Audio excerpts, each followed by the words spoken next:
All right, happy Sunday. Good to see you guys. We just had a quick team meeting, and as I told the team, and today officially starts game week. As we look at everything, today's a Monday for us in terms of our preparation. And, really the past 2 weeks leading up till now, preparation's been really good. You had some guys that have been able to recover, but also you've been able to do your physical and tactical preparations after we found out who our opponent was last week. So really pleased with the preparation of the last week. And then, obviously now we start moving forward with game week. We have to make some adjustments into our normal game week schedule to accommodate finals. So we'll practice in the morning, starting Monday. We'll practice in the morning through Wednesday. And then Thursday will be a normal Thursday because our guys will take finals in the afternoon. So a couple injury updates. Howard Cross will be available. Devin Ford available. Jeremiah Love available.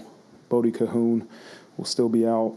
KK Smith will still be out, and Kingston will still be out. And so just moving along to Indiana, obviously it's a 11-1 football team. Very talented, but you can tell they're coached well. They play, as I often say, with the clarity that you look for when you watch film, right? It's a team that plays fast, a team that understands what they're doing, why they're doing it, how they're doing it. And so you can tell they understand what's expected of them. They make quick and fast decisions. A very disruptive, chaotic defense that is, I think, number one in the country at stopping the run. And so we understand it'll be a great challenge for us, and we got to have a great week of prep as we get ready for Friday night. With that, I'll open up for questions. On your right, Tom Noy. Marcus, the last 10 games, the focus was always there, game in and game out. How do you now turn that back on after what will be 20 days without a game? Yeah, I've been preaching the same messages that everybody knows it's a big game, but the approach to the game can't change. What we've been doing in terms of our preparation mentally and physically has given this program a chance to succeed. Now, all season long, we've talked about elevating, right? Continuously finding ways to get better in terms of how we prepare. And that's no different as you prepare for this one, is that we have to find ways to enhance the way we prepare and continue to elevate as a team with that same approach that we've had. And we'll get to Friday when it gets here. It's a big game. It's a different kind of game. But the fact that you've been in win or else mode basically since September 7th, how can that work to this program's advantage? Yeah, it's something I've been preaching to the guys, and something that I reiterated this last week was that we've been in playoff situational games since week 3, and we understand that. And every game that we play in is a version of a playoff game in our minds. And so continue to understand that don't have any added pressure for this one that you haven't had the previous 10, right? And so our guys understand that. That's going to be the message that I continue to reiterate, and let's just focus on the way we're preparing more than anything. Front row on your left, Jack Sobel. Coach, you're the only playoff team who hasn't had anyone enter the portal since the regular season ended. What's been your message to the players about that, and why is it important for you to keep the entire team together entering the playoffs? I can't speak for everybody. I think every individual in our program makes their own decisions. I think they understand how valuable, every person in our program understands how valuable they are to us being in this position that we're in. And we need them. We need every single person in our program to reach the goals that we have. And so I think when you feel like you have value and you're a part of what we're accomplishing, you want to continue to stay with this team and see it through. And I hope that's a reflection of it. But again, everybody will have their own answer. You've mentioned in the past that how Howard Cross and Riley Mills are the keys to everything you do up front defensively. How important is it to not only get Howard back but also get these 2 weeks off for him to heal up that ankle? Yeah, obviously high ankle sprains take time, and we knew that. But Howard Cross is an excellent football player, and when you don't have him, he's missed. We've had guys step up and do an unbelievable job. Donnie Heinison's played really well, and Gabe Rubio and some of those guys. But we also know that the type of football player Howard Cross is, and to have him back is going to be huge for our defense. Third row on your right, Tim Priester. Coach, as it relates to Indiana's defense, I mean, the stats indicate, you always use the expression, play football, not football. Obviously, they're not playing football either. How do you, on the other side of it, how do you combat that? Yeah, they do some unique things with their D-line, with their second-level defense in terms of pressure package, but also some different stunts that you don't see every week. What we can't do is try to play football. You hear me say it all the time, and make sure, hey, we're scheming everything up the exact right way. Part of this is you got to be aggressive. You got to establish a new line of scrimmage when you're running the football, and that's a mindset and a mentality that we have to have. But they've done an excellent job of stopping the run all season long. This isn't an Indiana-related question, but I think it was either after the Northern Illinois game or the Monday after Pete Sampson asked you whether you thought that your program had evolved beyond a performance like that. And at the time you said yes. I just wonder what your thought process has been over the last 10 games as far as, because you preach preparation so strongly with your team. I mean, do you live in perpetual prevention of upset alert at this point moving forward? I mean, I would be lying if I say I don't think about, that loss or being upset. Fear is a motivator. And it is what it is. A lot of people are motivated by fear or greed. And there's times that I have to remind myself what's the result of not preparing the right way. But sometimes it takes the performance that we had versus NIU to go back and say, okay, hold on. What lessons do we have to learn? You can't. If you knew exactly what it took, the perfect formula, you would correct it right when it's not right. But sometimes it takes going back and saying, okay, where didn't we prepare the right way? And that's after a win, too. There's situations that happen in a win that you got to go back and say, okay, we didn't perform the way we needed to in this situation. Third down offense, third down defense, first down offense, whatever the situation may be, special teams.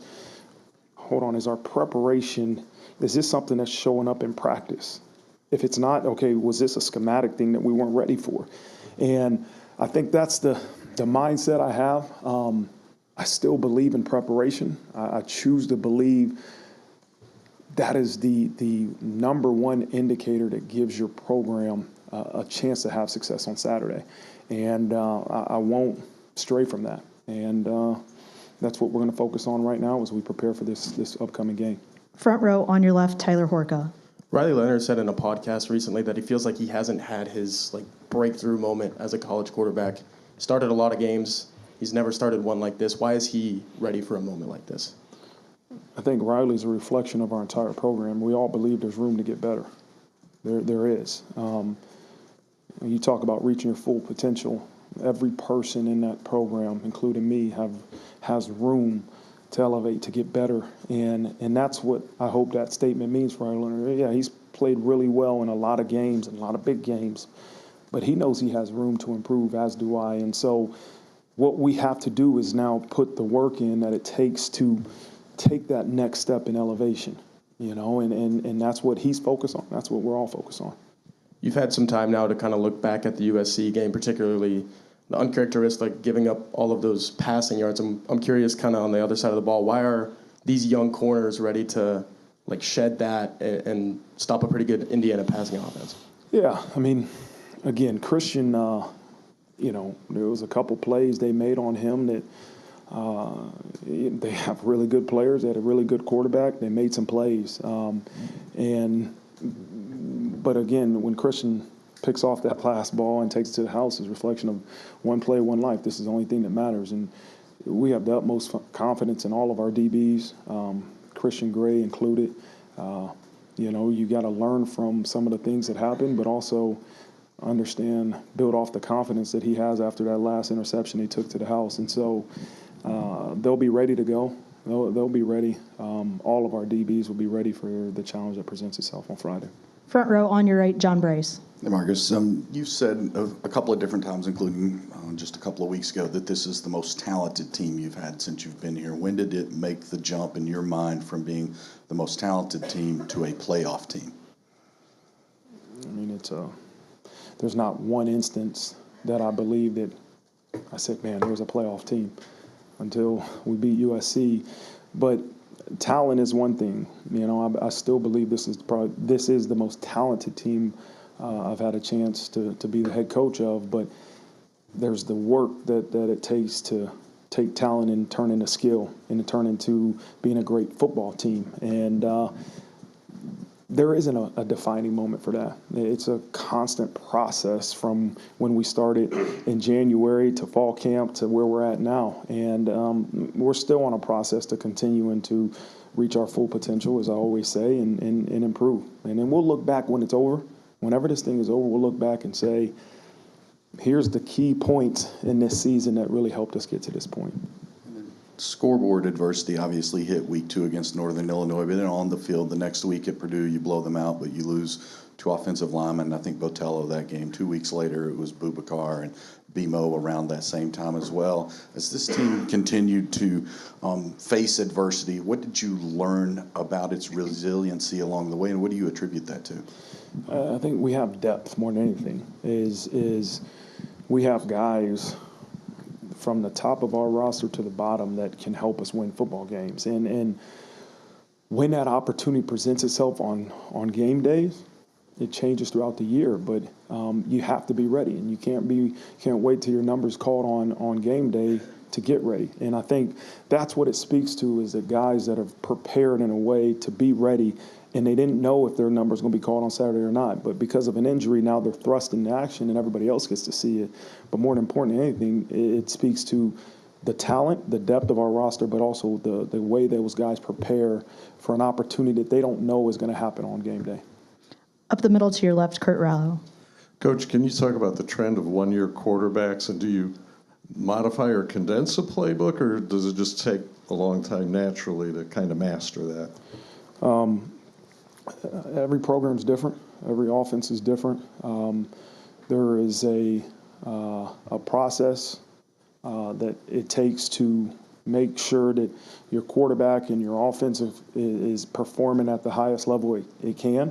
But there's also ways to expedite that process, as I think Riley and Coach Denbrock and Coach Kaduli have truly been intentional about doing. As far as us moving forward, it's not something we plan on worrying about in the future. And then can you talk about the playoffs being a new experience for you as a head coach, and how do you handle the almost like planning or scouting multiple teams like NCAA basketball? We have a group that looks at all the possible opponents we may have. As obviously we didn't know who we were going to play round one, but once you have a opponent, your intention is specifically on the upcoming task at hand. We obviously have to plan forward in terms of logistically, but all of our focus is for the task at hand. Front row on your right, Eric Hansen. Hey, Coach. Xavier Watts has been popping up on a lot of All-America teams, and I'm wondering, when he made the decision last year to come back and said the why, did the why surprise you at all? And how did that decision, as it's played out, affect his teammates? When he made the decision to come back, I think there was multiple reasons. One was to improve his draft stock, right, and to give him a chance to be drafted at a higher position in NFL draft, but also to help this team reach some goals that we've set. And, being a captain, being the leader that he's been for our defense, there is no value, no money that I can put on that. Like, he has been amazing in terms of the value he's brought into this program, into this team. And I often tell him, I just told him that, like, what you've done for this program to achieve team glory is going to be bigger than you could ever imagine in terms of the individual glory, that the All-Americans, the awards that you may or may not get. I just want him to know, and he knows, the value he's brought to this team for us to achieve the results that we've had has been tremendous. And then sometimes during bye weeks or a bowl/playoff rep, players have a chance to recalibrate. I wonder if Bo Collins has been able to take advantage of that, if you see kind of a resurgence with him at all. Yeah, Bo's had a wonderful few weeks of practice, confidence, practicing fast, high level, making some big plays in practice, and that's all you can control, right? You learn from the things that are behind you and the mistakes that you've made, but what I've seen in Bo Collins in these past 2 weeks of practice gives me a lot of confidence in what he can do on game day. Staying on the right side in the back row, Allison Hayes. Hi, Coach. Just the challenge that IU quarterback Curtis Rourke and the Hoosiers offensive line pose for your defense. Yeah, every great offense is led by a quarterback, and this is no different. He's a veteran. He's been in big games. He's played in a lot of football games, and he makes really good decisions. Like, he knows where he's going with the ball. He knows what he's looking for, and he is able to execute at a high level. But more than that, I think their offense, being able to run the ball, is something that they've done really efficiently. And when you think about weather conditions, you think about a Friday night in South Bend, Indiana, weather could have an impact on the football game. And they've done a really good job running the ball. And so we have to prepare, obviously, for the things he does well in the passing game, but we got to make sure we can stop the run, too. And then there were times this season that the guys told us you had video of the NIU game. You wanted them to see that. You had video of the USC loss from a couple of years ago. You wanted them to remember that. Are you doing anything specific that just to help motivate them for this game? Yeah, there's always motivational tactics that, I provide that maybe it's more for me than anything. But yeah, we'll find ways to motivate them. They're motivated by this opportunity more than anything. They're motivated to play in the first ever playoff game in Notre Dame Stadium versus a dang good football team in Bloomington, Indiana. That's where their motivation lies. More than anything, again, the ability to pull plays from IU, to show them plays from previous losses, is to learn from them. It's more than motivating, it's to learn from them. There's plays in Louisville last year that I had on the screen that hopefully they watched and they said, oh, okay, that's something I got to remember that will help us on game day. And that's really the tactic behind playing some of those things that the previous losses and showing around the group. Front row on your left, Kyle Kelly. Hey, Coach, it's been since the FSU game that Mitch Jeter, that was the last time he made a field goal. So where are you at with him, and is he back to the point where he's kicking field goals in-game as the routine to where he was pre-injury? Yeah, this is as close as he's been to where he was before he got hurt. He's had a really good 2-3 weeks of practice. Now we had to let him truly recover. He needed it. He needed a chance to recover, and we've probably had more live field goal opportunities and field goal periods in practice just for him, but everybody to get their confidence back in our field goal unit, some of the protection things that we have to fix. And so he's had a really good few weeks of practice. Indiana will come here with the #1 run defense in the country. What impresses you about that part of their defense? Again, I think they play aggressively. I often say they create chaos. They have a really unique scheme in terms of some of their twist games and pressure packages, but they're talented and they play hard. Their D-line is really, really good, and it's hard to simulate some of the things they do in practice. But our scout guys have done a good job at trying to give us a really good look, as they've done all year. But they are well coached, they're aggressive, and they're a confident group. Front row on your right, Pete Sampson. As you put together sort of the practice plan and prep plan for this, was there just like who you relied on for that? It's something nobody has done. Yeah. It's like it's a bye week, but not really. It's like a bowl game, but it's much earlier. So how do you sort of figure out, like, this is how hard we need to practice, when we need to practice, how we're going to recover, how we're going to lift? Yeah, I think there's part of the logistics that we had deep and long discussions about before the season even started, right? With understanding that you have finals, understanding that you're going to have week 13 off, you're not going to have an opponent till after the championship game. So some of those logistical things we've had a plan for. And then as we got closer and closer to this, and once we really got an opponent, every week we get together as a sports performance group. We meet early in the week, and I have a vision that I want in terms of the practice schedules and the periods, and I bounce it off of, John Waggle and Lauren Lando and Rob Hunt and that group that we kind of meet about looking at the loads and the numbers and, hey, coach, this would be high, this would be low, and it's a collective decision. Like, I have to use the wisdom that is around me. We have some of the most brightest individuals here at this university that can give me feedback. And then I got to make a decision. I have to make a decision that I believe is best for this football team. But before I do that, I want to use all the wisdom available. Kind of micro about the offensive line. Like, you never got to start the offensive line you thought you were going to start on August 1st, based on injury. But when did this line start to look like kind of the one that you wanted, even if the players were different from, where you thought it would be on the first day of camp?